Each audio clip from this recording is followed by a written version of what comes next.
So I'm out here today because I'm kind of doing some of my own informal research, so to speak.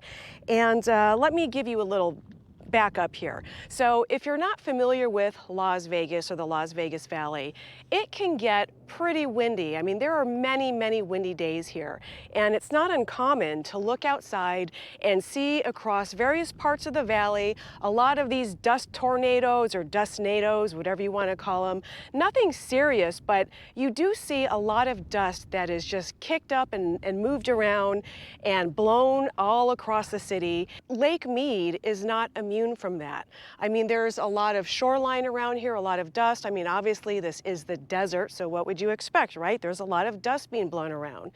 Well, in my research on the internet, when I'm looking up information about Lake Mead, I was curious to know about all of this dust, how it impacts the environment. So I went online, started doing research, and came across some alarming stories about a lot of these lake beds that are drying up, and after they dry up, they leave behind a lot of their silt and their dirt, but in that dirt has been found some toxic chemicals like lead, like arsenic, and some other things. And in fact, I'm going to pull some articles up here and show you. I have two articles here, and we'll start with this first one. This one was written in 2019, just 3 years ago. It says, dust kicked up from the West's drying lakes is a looming health hazard. With dozens of dead and dying lakes releasing dust all around the West, this source of pollution poses a threat to human health and possibly to ecosystems across the globe. Now, it says that in the last 200 years, that dust blowing around the West has increased by around 500%, and that the movement of dust has only increased in recent years, jumping 300% in the last 2 decades alone. They do talk about dust coming from a variety of sources. There's industrial activities, construction, and even off-road recreation. But she says that a good chunk of it comes from the erosion of playa, the dry flatlands left behind when lakes or wetlands like the Salton Sea dry up. It also says researchers suspect all this new western dust could have serious implications for the health of nearby residents. Now, most of these lakes, including the Great Salt Lake, are terminal lakes, so that means it's an endpoint for a river system and that water does not make it to the ocean. And that means that anything in the surrounding water system eventually accumulates in the lake bed sediment. So when the lake disappears, the dust that blows off the former lake bed may contain any number of harmful compounds. Researchers have already detected lead, arsenic, and toxic pesticides in the sediment of the Great Salt Lake, according to a professor at Utah State University. Now, what isn't known is whether those contaminants blow off the lake in the form of dust, how far they travel, and whether they cause additional harm if inhaled. She said, you have contaminated sediment that is now getting into the atmosphere. So what's happening to that? And here's another article that was written in June of this year. And it says, toxic dust warnings might be our future as the Great Salt Lake shrivels up. It says that the Great Salt Lake is shrinking at an alarming rate, and it's about to reach a new record low following an extreme drought. Now, this is the exact same story that we're hearing playing out at Lake Powell and Lake Mead, is that our water levels are shrinking because of the extreme drought. It says here that that's raising concern about potential health impacts as dust storms roll in. It says that researchers have found that for over a century, the lake bed has been slowly accumulating byproducts of human activities like mining, smelting, and agricultural runoff. And as the lake disappears, the exposed bed turns into dust that contains elevated levels of potentially toxic heavy metals and chemicals like arsenic. Then it goes on to say about how large particulate matter from the Great Salt Lake can get stuck in respiratory systems, But the really small particles that we call PM 2.5 are able to go a lot deeper into people's lungs, and this can cause inflammation, respiratory issues, and also cardiovascular issues.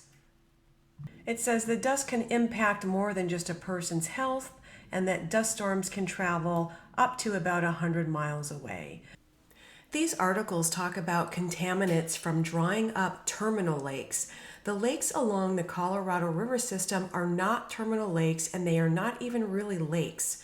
They are reservoirs. However, my concern is that there are numerous coves along these lakes, such as Lake Mead, Lake Powell, and I know when I've been swimming there is no current at all near the shore. So how long does water really stay within those coves before being replaced with new water from the natural current? So obviously after reading that, it really got me concerned. I'm thinking, is there anything being left behind from Lake Mead? Yes, it's not an actual lake. It's a reservoir. It's not a real lake, and it's not a terminal lake like I just explained to you what a terminal lake is. There is constant water flow that is moving through. Obviously, it goes to Hoover Dam, and then it gets released downstream to Lake Mojave, Davis Dam, and then further on down the Colorado River. So I wanted to do my own research, and when I went online to try to find out where I can get some soil testing done, I ran into one of two issues. Number one, either it was a very lengthy process where you have to send these samples in and it would take a really long time, or number two, it was going to be very expensive. And a third concern of mine is that if I took it to a laboratory that was nearby and I released the fact of where I collected these samples from, Lake Mead, I was kind of also concerned, well, what if the results are bad and they don't want to release those results to me just because it would be bad press? I don't know. So I did the next best thing available to me that was quick and was easy, and I went on to Amazon. Now, of course, I'm going to preface this by saying I'm not a scientist, not a geologist, not an ecologist, none of those things above. I'm just a regular person who is concerned about Lake Mead and the environment, and I'm interested in knowing if the drying lake bed left behind, or the drying shore, as you can call it, is leaving anything hazardous behind, that once the wind blows and kicks it up, if it's something that could be being dispersed into the environment. So I went online to Amazon and I purchased this home test kit for lead, which is good for paint, dust, and soil. It says you collect the samples, we analyze them in our lab. And it says that it is an accredited lab by these different places. And let's take a look inside and see what we get here. It says, do it yourself, it's fast and easy. Collect sample using the provided supplies. Ship back to our lab using the prepaid label. Test results will be available to view online within the requested turnaround time. Inside we have some ghost wipes. Looks like different packs of gloves. I don't know. Probably booties for your feet, a plastic scraper, UPS shipping label, some type of chain of custody which must be filled out and submitted with the sample. Collect the soil samples and place them in one of the sealable plastic bags that your gloves came in. We need at least 2 to 3 tablespoons to perform a proper analysis. Mark the sealable plastic bags with the same sample numbers that you will enter online. Okay, sounds easy enough. So the first place that I'm at is just right outside Hemingway Harbor. And if you look over there in the distance, you can see that that is the marina over there. And even looks like there's a car that is stuck in the soft mud. I mean, it's the rear bumper, it's an SUV, is almost going down to the ground. And the rear tires look like they're sunk about halfway into the mud there. But anyways, we are just right outside of Hemingway Harbor, and this is the first place where I am going to collect the samples. We're going to try this area right here, and it's You can see that the water line is right there. In my previous video, I did show over from the boat launch at Hemingway Harbor how it looks like from the water level at the 2021 sign, it had dropped, or it had pushed back about 300 feet out. So you can see that from where I'm at right now to the water line is maybe 100 feet. So where I'm at was definitely underwater, I'd say within the last year. You can see just a bunch of little shells and things here. So this is where I'm going to be taking my first sample. This soil here looks pretty undisturbed, meaning a bulldozer or a bobcat has not come through here to kind of level it out.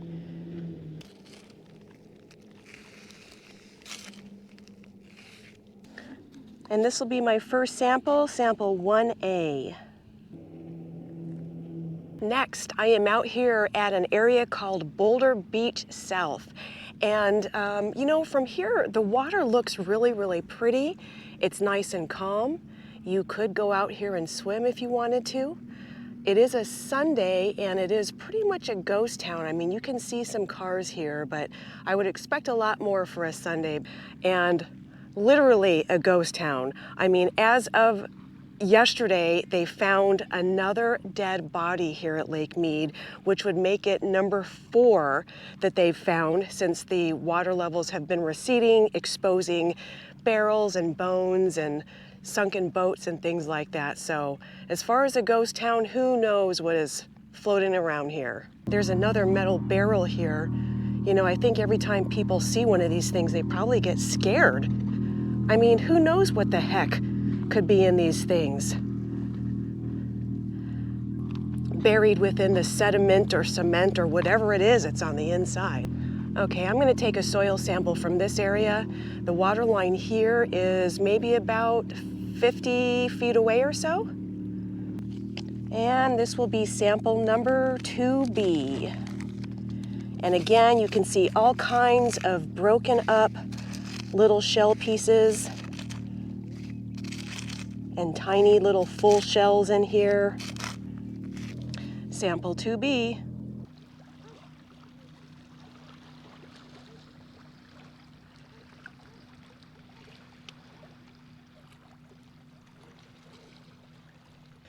Now I'm at a place called Boulder Harbor, and believe it or not, you used to be able to launch a boat from here, and now look at this, it is just completely gone. Totally and forever gone.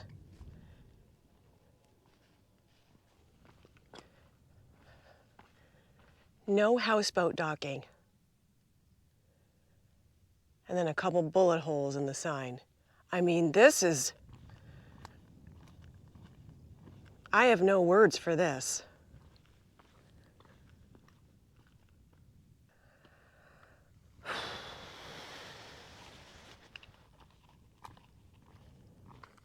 So much garbage.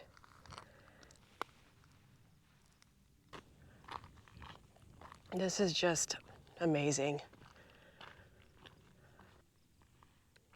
All right, well, this is obviously some undisturbed land since the water receded, so I will be taking my third sample here. So this will be sample 3C. All right, we're gonna scoop aside some of these harder pieces here and take the dirt underneath. 3C. Completely deserted and just desolate. There's no life here at all. Not even a bird.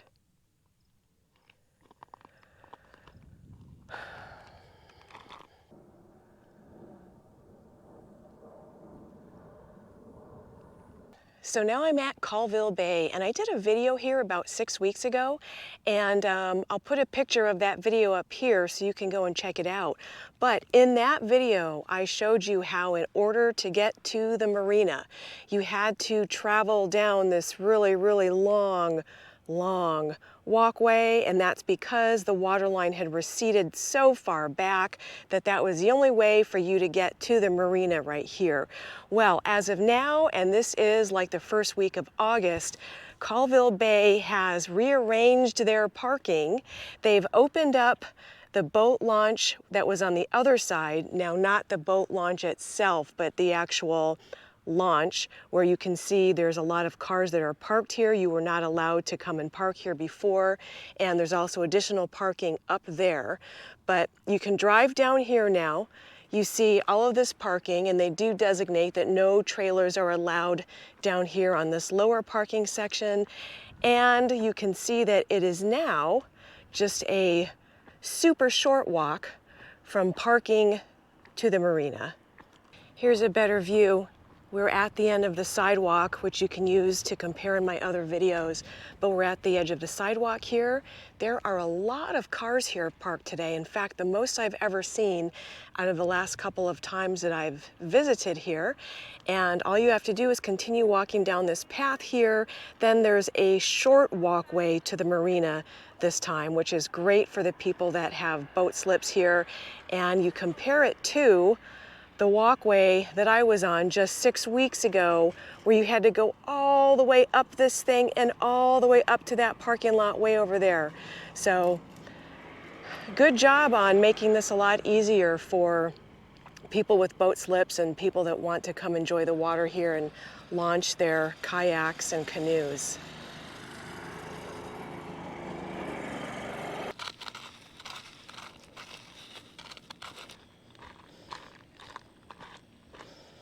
All right, sample 4D.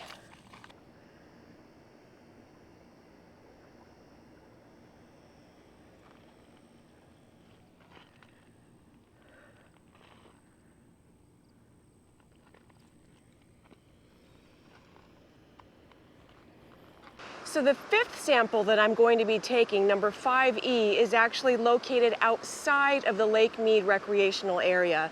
I just thought it would be good to throw in a sample that was not taken from that area, just because, for the heck of it. So I decided to come to an area known as the wetlands. No fishing for your safety, no swimming or boating, and also do not drink for your safety.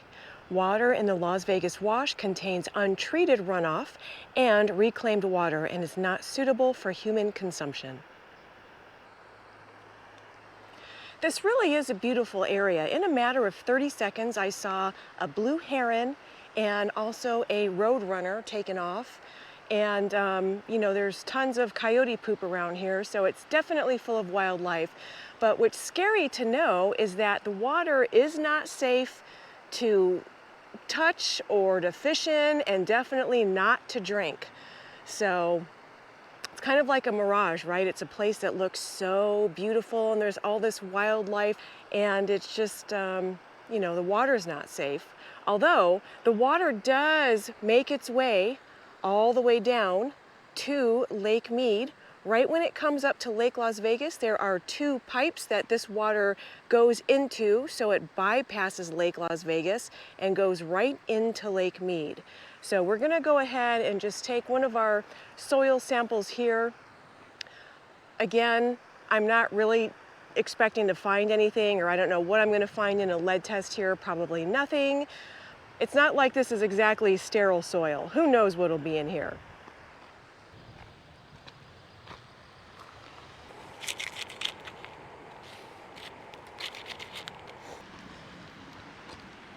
Sample 5E.